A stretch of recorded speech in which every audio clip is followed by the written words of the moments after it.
դեցենտրալիզացված չի, ուզում ենք ինստիտուցիոնալիզացնել։ Թուրքիայի հետ տեսնում ենք փակ սահմանա, տեսնում ենք, որ դա սպառնալիք է մեր տնտեսվարողների համար եւ ընդհանրապես։ Բանակցում ենք, որպեսզի գանք որևէ լուծման ընթացքում էլ քայլ-քայլ առաջ ենք գնում եւ մնացած կետերով։ Հիմա մեր եւ ձեր տարբերությունը այդ է։ Մենք տեսնում ենք սպառնալիք, փորձում ենք լուծում գտնել։ Դուք տեսնում եք սպառնալիք եւ որոշում եք կթել այդ սպառնալիքը։ Հասկանում եք, դաշնակցության պատմությունը 1920 թվականից սկսած մի պատմություն է սպառնալիքները կթելու մասին։ Դուք ընդ որում այդ սպառնալիքների մի մասը նոր չի, որ գոյություն ունի։ 1918-ից 20 թվականներին էլ գոյություն ունեին։ Բայց դուք բան եք անում, դուք ապրում եք, դուք լավ, նա ուրիշ բառ է ուզում ասել, բայց լավ, դուք սնվում եք սպառնալիքով, հասկանում եք, որովհետև եթե դուք չկարողանաք ձեր կենացները ասել, ձեր գոյության իմաստը կորելու է, եւ եթե չլինեն այդ սպառնալիքները, ելի ձեր գոյության իմաստը կորելու է, հասկանում եք, որովհետև դուք դրա համար գոյություն ունեք։ Դուք գոյություն ունեք, որ ամեն օր գաք ես ամբողջ, ասեք, գիտեք ինչ կա։ Թուրքիան մեզ համար սպառնալիք է, հասկացանք, դա բոլորը գիտեն, բոլորը, Հայաստանում ոչ ոք չկա մարդ, որը չիմանա, որ Հայաստանի չկարգավորված հարաբերությունները Թուրքիայի հետ սպառնալիք են, կամ որ չիմանա, որ վերջնական ինստիտուցիոնալիզացված խաղաղության բացակայությունը Ադրբեջանի հետ սպառնալիք է։ Եվ շատ հետաքրքիր հարց եք տալիս, ես ֆրցնում եմ եւ այդ հարցը վերաձևակերպում եմ, լրեք, եւ վերաուղղում եմ ձեր հետ։ Տիկին Վարդանյանը ինձ հարց տվեց, ասեց Ռուսաստանը սպառնալիք է, խնդրում եմ գրանցվեք, մի վարքան, պարոն Վարդևանյանը, երբ որ ելույթ ունենա, դրանից հետո նորից ելույթերի գրանցում կլինի։ Ես խնդրում եմ, գրանցվեք, եկեք եւ հստակ պատասխանեք այդ հարցին։ Նաեւ ես խնդրում եմ, նաեւ պատասխանեք, օրինակ, այն սահմանափակումները, որ մտցվում են մեր տնտեսվարողների դեմ, ըստ ձեզ արդարացված են թե ոչ, կարծում եք արդյոք դուք եւ ձեր կուսակցությունը եւ ձեր խմբակցությունը, կարծում եք արդյոք, որ մեր տնտեսվարողների արտադրանքը խախտում է ԵԱՏՄ ստանդարտները, կարծում եք արդյոք, օրինակ, որ բանը, չգիտեմ, ջերմուկի հետ պրոբլեմ կա, կարծում եք թե ոչ, խնդրում եմ այդ հարցին կպատասխանեք, եւ եթե ասեք, որ այո, դետեղ ձեզ ասելիք չկա, եթե ասեք ոչ, խնդրում եմ այդ կոնտեքստում, ասեք, արդյոք արդար է կամ գործընկերային է որևէ ստանդարտի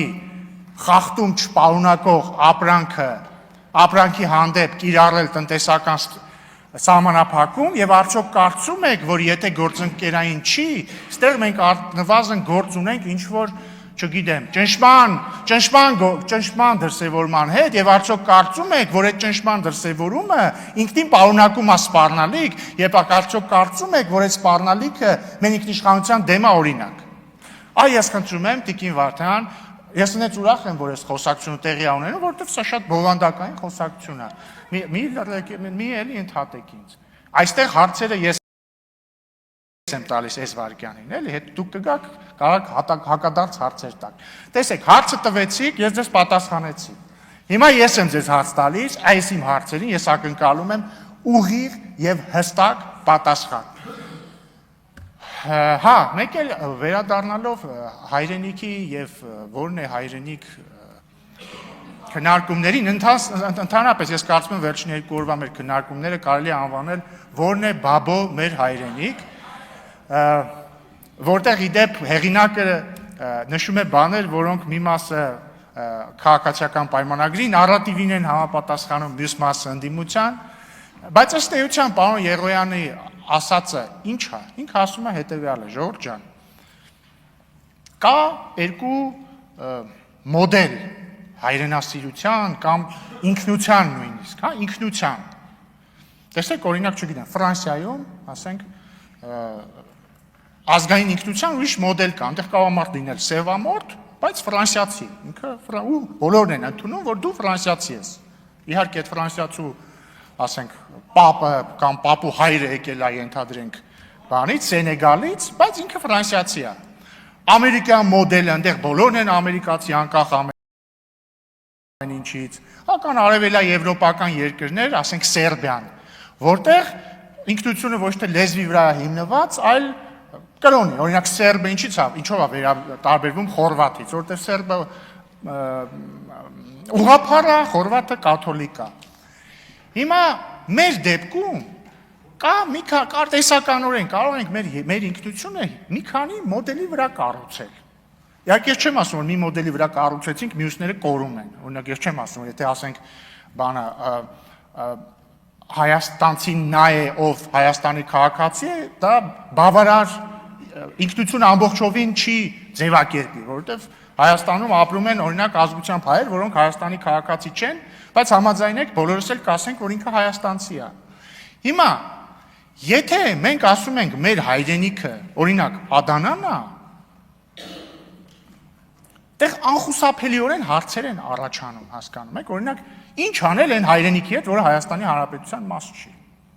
Համաձայնեք, որ դա հարց է։ Եթե մենք ասում ենք մեր հայրենիքը էս ինչն է, ակնհայտորեն հարց է ծագում, ինչ անել այն հայրենիքի հետ, որը Հայաստանի Հանրապետության մաս չի։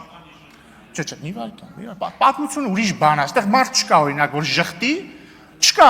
այս դահլիճում չկա մարդ, որը ժխտի, որ Ադանան եղել է Կիլիկիայի հայկական թագավորության մաս բանից 10-րդից 13-14-րդ դարերում։ Ասեմ ավելին, Թուրքիայում էլ չեն ժխտում դա։ Ոչ ոք չի ժխտում դա, բայց մի հարց է, երբ որ դու պատմությունը դիտարկում ես որպես պատմություն, մեկ այլ բան է, երբ որ դու պատմությունը դիտարկում ես որպես օրինակ ներկա քաղաքական ներկա եւ գուցե ապագա։ Հիմա մենք պետք է հասկանանք, մենք պատմության հետ ո՞նց ենք հարաբերվում, պատմությանը վերաբերում ենք որպես պատմագրություն, թե պատմությանը վերաբերում ենք որպես ներկայիս քաղաքական կամ գուցեև աշխարհաքաղաքական, կամ գուցեև հարևանների հետ հարաբերվելու հիմք։ Պարոն Եղոյանը, որ բերում էր Տաշիրի եւ Վրաստանի օրինակը, ինքը էս դա էր ուզում ցույց տար, որտեղ հա փաստ է, չէ՞, որ Տաշիրում հիմա բնակչության մեծամասնությունը հայ է, 100 տարի առաջ էլ է եղել, 200 տարի առաջ էլ է եղել, ժամանակին Տաշիր ձորագետի հայկական թագավորություն է եղել եւ այլն։ Բայց մի վարքան, չէ, բայց փաստը նա է, որ օրինակ 19-րդ դարի դրությամբ, երբ որ անկախ Հայաստան արդեն մի 600 տարի չկար, որոշ հայաբնակ գավառներ, նախ մի մասը հայաբնակ գավառների Պարսկաստանի տիրապետության ներկո են, մի մասը Օսմանյան կայսրության, մի փոքր հատված էլ վրացական թագավորության։ Հիմա պարոն Եղոյանը ինչ է ասում, ասում է, եթե մենք այսօրվա Հայաստանի սահմաններին չնայենք ներկայիս դե յուրե սահմաններով, այլ սկսենք հայրենիքը չափել ոչ թե գծված եւ փաստաթղթավորված սահմաններով, այլ պատմության խնդիրն են է, որ պատմությունը հաճախ համընկնում է, այսինքն պատմական մի շրջանում մի տարածք եղել է մի երկրի տարածքում, հետո մյուս երկրի տարածքում, հետո մյուս երկրի տարածքում, հետո մյուս երկրի տարածքում։ Ու տենց ռիսկ կա, որ անվերջանալի պատերազմների եւ հակամարտությունների շրջան է գալու եւ անվերջանալի տարածքային պահանջների շրջան է գալու։ Հիմա վերադառնալով նորից Տիկին Վարդանյանի հարցին, արդյոք ես համարում եմ, որ հայրենիքի